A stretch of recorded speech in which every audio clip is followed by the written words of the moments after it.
ça, typiquement, c'est une question en effet qu'un garçon peut pas se poser de est-ce que je vais pouvoir prendre le métro à minuit alors que nous, tu vois, on va regarder, ah putain, je suis en short, je vais prendre un taxi. Est-ce que vous, personnellement, ça vous arrive au quotidien et comment vous faites justement pour réagir face à ces situations? Je pense que ça arrive à toutes les femmes. Ouais. On a eu peur, on a eu ce sentiment d'être comme une proie.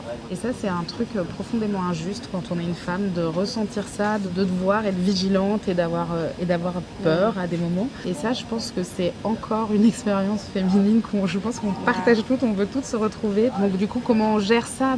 En fait, en essayant de pas laisser trop de place à ça, mais forcément on en a conscience et que ça fait partie je pense maintenant de notre ADN malheureusement. Mais justement, une des solutions, moi je me rends compte, c'est aussi de solidarité comme ça, de lever de bouclier aussi collectif, de sortir justement de la honte ou de l'isolement dans lequel ça peut plonger, et dire ah oui toi aussi, ah bah oui moi aussi. Bon, déjà, c'est un premier pas en fait de se dire ok, c'est pas moi qui suis anormale en fait, c'est que le problème c'est pas moi, c'est l'autre. Et concrètement, faut faire des sports de combat. Oui, clairement.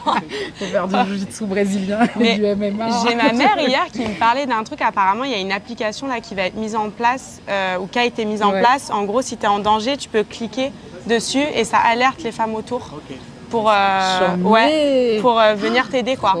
Trop bien.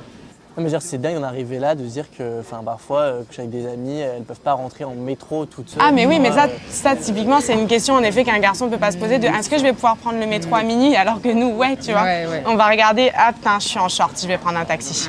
Certes, ça existe. Nous dicter notre vie quoi. Mais en fait, il faut pas non plus être dans une peur constante. Finalement, en fait, d'être un peu aussi, de bomber le torse aussi face à ça de temps en temps et de dire ok, ça me fait peur, certes, mais j'y vais parce que sinon on vit planqué quoi.